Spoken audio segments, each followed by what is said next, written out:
Naging hot topic ang interview natin sa presidente ng MC Taxi Community last week.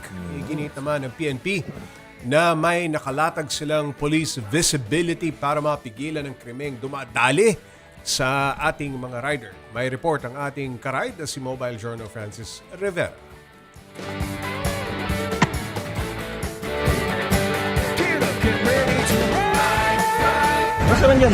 Hawak pa ng lalaking ito ang helmet nang matagpo ang duguan at nakahandusay sa Payatas Road Mayon Avenue sa Rodriguez, Rizal. Sa hiwalay na video, kita ang isa pang rider na hindi na gumagalaw sa damuhan katabi ang nagkalasog-lasog niyang motorsiklo. Kuha ito matapos sumano silang masagasaan at araruhin ng sumalubong na delivery truck nitong Miyerkules. Sa inisyal na investigasyon, biglang nagkaproblema sa preno ang truck kaya nagdire-diretso ito sa kabilang linya kung nasa ng mga rider.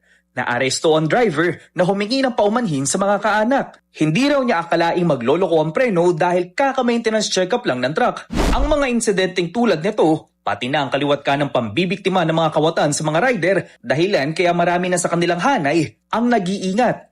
Si Anthony, pinipili na lang ang lugar na paghahatiran ng customer.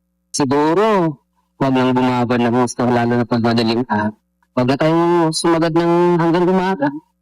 Mas importante pa rin ang buhay natin kaysa kita. Una nang nanawagan ng PNP sa mga taxi rider na tumawag kasi sa 911 para agad marespondihan. Pero tingin dyan ng MC Taxi Community, kalokohan. Sa aming panawagan sa gobyerno, sa ekotibo,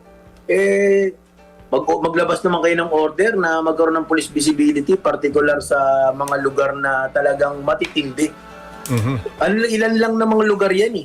Yan at yan lang ang dinadayuhan nila na pwesto. Idinulog ko ito sa PNP sa launch ng Unified 911 for Resilience National Campaign at ang sagot ng ating PNP chief, yung police visibility, nandiyan naman talaga ang police. For example, in Metro Manila, there are 23 or 24,000 police. Yes, sir. Naka-destino po yan, naka-latag po yan sa kalsada.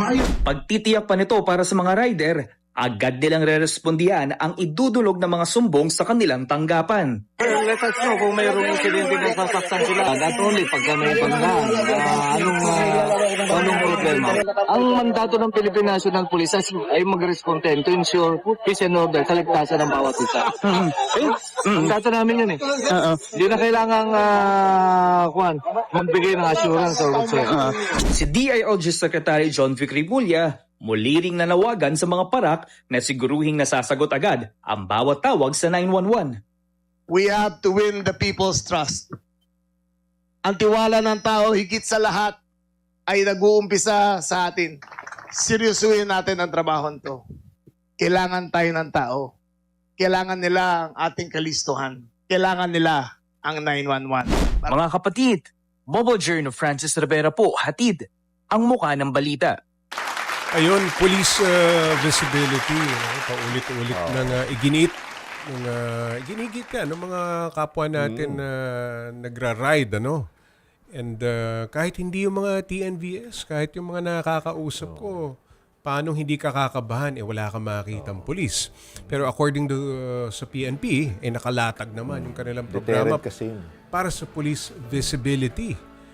Siguro kung tatanungin natin yung mga TNVS rider na every week nakakaranas sila ng nakalulungkot na karanasan. Gaya nung sinasabi ni Secretary John Vic Rimulya na huwag kalilimutang tumawag sa 911. Sinasabi nga niya, paano ka makakatawag sa 911? Kung nasaksa ka na nagkaroon ka na ng aberya, di ba? Talaga. Ano ba, in fairness naman, Jay, no? Pag nag-ride ka ng gabi, marami kang makikita mga police mobile, di ba? Nakabantay. Pero kasi cat and mouse game na walang katapusan yan eh.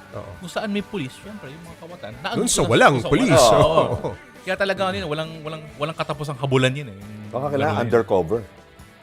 Di ba? Parang hindi alam. Oo. And I think, kinakailangan umisip pa ng matindi-tinding strategiya itong DILG.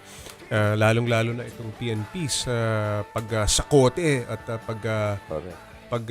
pag-end dito sa ganitong mga klase ng aktibidad. Kasi kawawa na yung Oo. mga kababayan natin na nagtatrabaho, nagbabanat ng buto, tapos yun pa. Yun lang Sasapitin, babawiin, no? mauuwi lamang sa wala.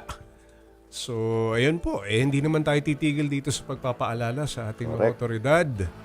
At ayun, patuloy po ang ibayong pag-iingat sa ating mga pagbiyahe. Minsan nga, may nakausap ko, parang yung iba nagbabaon pa ng Balita ko nga. ng Self-defense na eh.